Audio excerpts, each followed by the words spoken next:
Hello there. I want to talk to you today about choosing a beneficiary.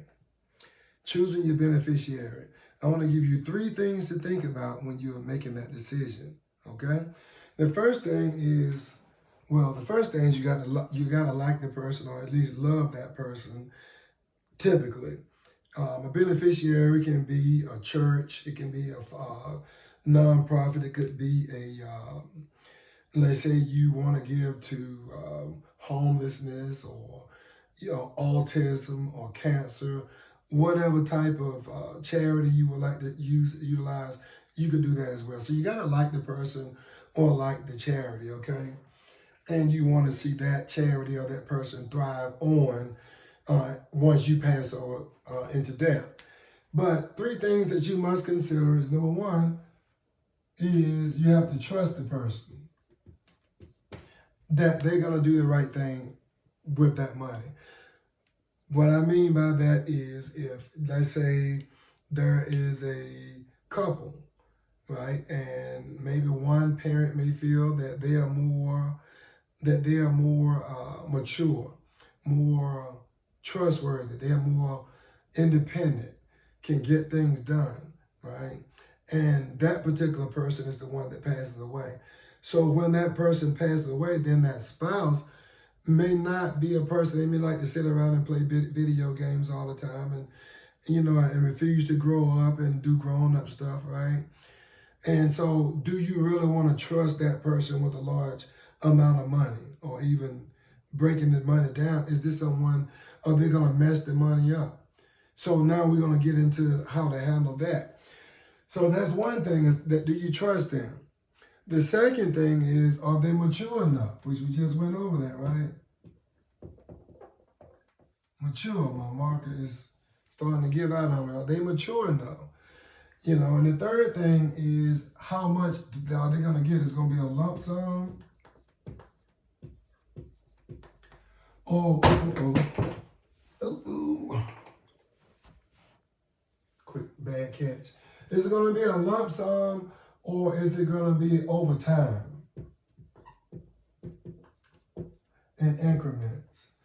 And what I'm saying here is that typically when a life insurance policy is, when it pays out, typically it pays out in a lump sum. However, some of them will pay maybe one or two payments, but for the most part of it, once that death is triggered and that event is triggered to go ahead and cash in on that policy, they like to do a lump sum. But they sometimes will do a few, but they're not going to do a long-term type thing. So then when you come right back to here, but we're talking about not this type of trust, where we trust someone in our heart. We're talking about a revocable,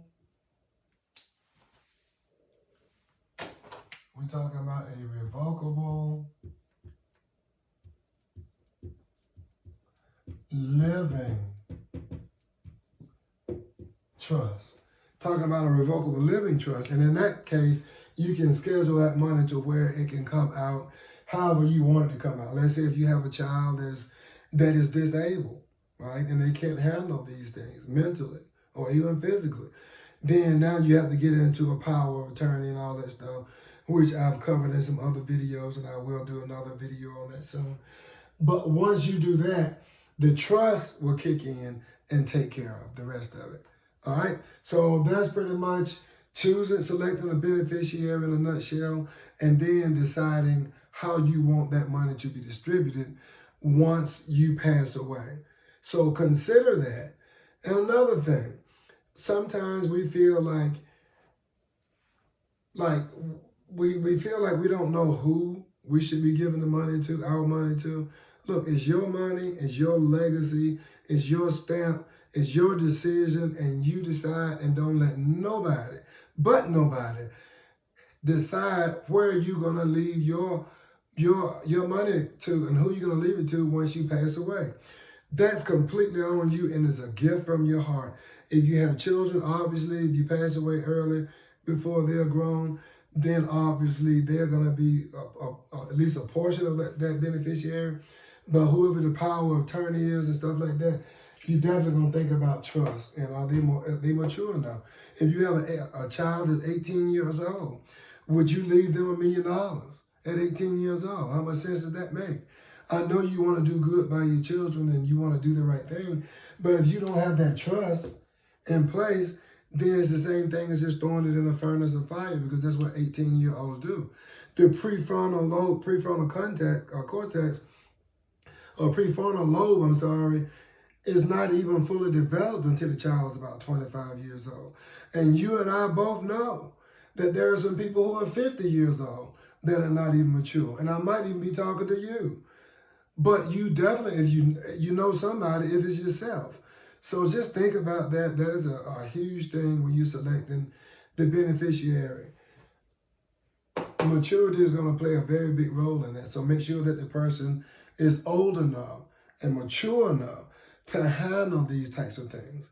You give an 18-year-old $1 million, you know what they're probably going to do mostly? They're going to go out and they're going to give it away. They're going to waste it because they don't understand the value of it. Even if it's an education component in there, you want to send your children to college. You can put a clause in your trust whereas they can get that money to go to college and they can get a monthly stipend or quarterly stipend to help pay for things like toilet tissue and soap and other toiletries and food, clothes, things of that nature, transportation. So all of that stuff is very important. So when you're picking a beneficiary, think long and hard about what you're doing. Statistically, most of the people, and it's like hitting the lottery, most of the people that win the lottery within 1 to 2 years, they lose the majority of that money. Why? Because they don't understand what to do with money. So why would you put that type of responsibility on your 18-year-old child or young family member, or even a 30-year-old child that's not responsible? So think about that before you get your insurance.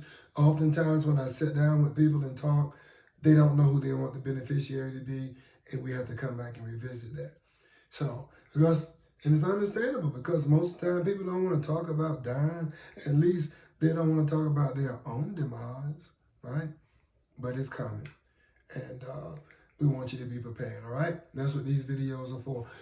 If this information helped you, please like and subscribe and share it if you're feeling generous. Watch all of my videos. Feel free to share them, okay? As I continue to teach you what I know. I'm enjoying what I'm doing. And I know this is a topic that people don't like to talk about very much, death and dying and stuff. But I guess God chose me to be the one to do that because somebody has to do it, right?